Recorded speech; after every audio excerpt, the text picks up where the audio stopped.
అందరికీ వినాయక చవితి శుభాకాంక్షలు.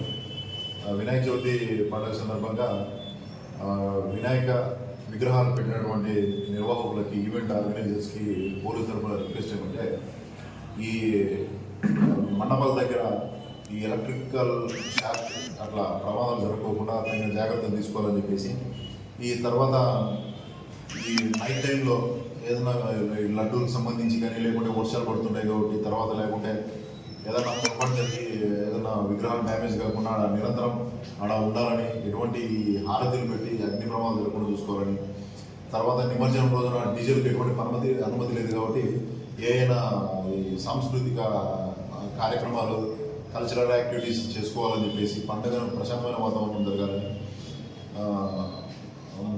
తర్వాత నిమజ్జనం రోజున వచ్చేసి ఎటువంటి మద్యం సేవించి కానీ, లేకుంటే వాహనాలు దురుసుగా అంటే ర్యాష్ అండ్ నెగ్లిజెంట్గా తోలి కానీ, లేకుంటే ఎటువంటి ప్రమాదాలు జరగకుండా చూసుకోవాలని, వృద్ధుల్ని, పిల్లల్ని నిమజ్జనం ఏరియా వరకు తీసుకురాకూడదని చెప్పేసి, పార్కింగ్ ప్లేసులు కూడా పోలీసులు మేము ఏదైతే సూచిస్తామో అక్కడే పార్క్ చేసి అక్కడ నుండి చూడడానికి చెరువుగడ్డ వరకు రావాలని చెప్పేసి, ఎంత వీలైతే అంత తొందరగా లైటింగ్ ఉన్నప్పుడే ఎర్లీగానే నిమజ్జనం కార్యక్రమాన్ని కంప్లీట్ చేసేసి ఎటువంటి ప్రమాదాలు జరగకుండా చూసుకోవాలని చెప్పేసి పోలీస్ శాఖ తరఫున కోరుతుంది.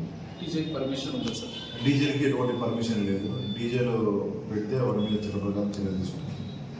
ఇంకా వినాయకుని కమిటీ నైట్ పుట్టుంటారు కదా సార్, విగ్రహాల దగ్గర వాళ్ళదే బాధ్యత కదా. వినాయక విగ్రహాలు పెద్ద విగ్రహాలు పెట్టిన వాళ్ళు దయచేసి ఏదైనా ఒక చిన్న కెమెరా, ఏదైనా ప్లగ్ అండ్ ప్లే టైప్ ఏదైనా కెమెరా పెట్టుకుంటే మంచిది. ఎందుకంటే ఏదైనా వర్షం వల్ల కానీ, లేకుంటే ఏదైనా యాక్సిడెంటల్గా ఏదైనా విగ్రహం డ్యామేజ్ కాకుండా కానీ, ఒకవేళ అయినా కూడా ఎటువంటి సమస్య లేకుండా చూసుకోవాలని, తర్వాత ఒక 5 మంది నిరంతరం విగ్రహం దగ్గర ఉండాలని చెప్పేసి పోలీసు శాఖ తరఫున కోరుకుంటున్నాం.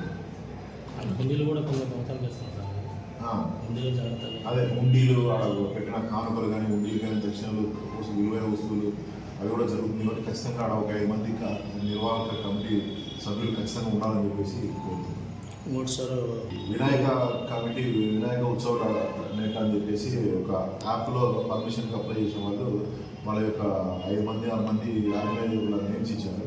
అక్కడ ఏదైనా జరిగినా కూడా వాళ్ళే రెస్పాన్సిబుల్. తర్వాత వాళ్ళు అప్లై చేసుకున్న తర్వాత వాళ్ళకి ఒక క్యూఆర్ కోడ్ జనరేట్ అవుతుంది. వాళ్ళు విధిగా ఖచ్చితంగా ఆ క్యూఆర్ కోడ్ని దాన్ని తీసి ప్రింట్ తీసుకొని అక్కడ అతికిస్తే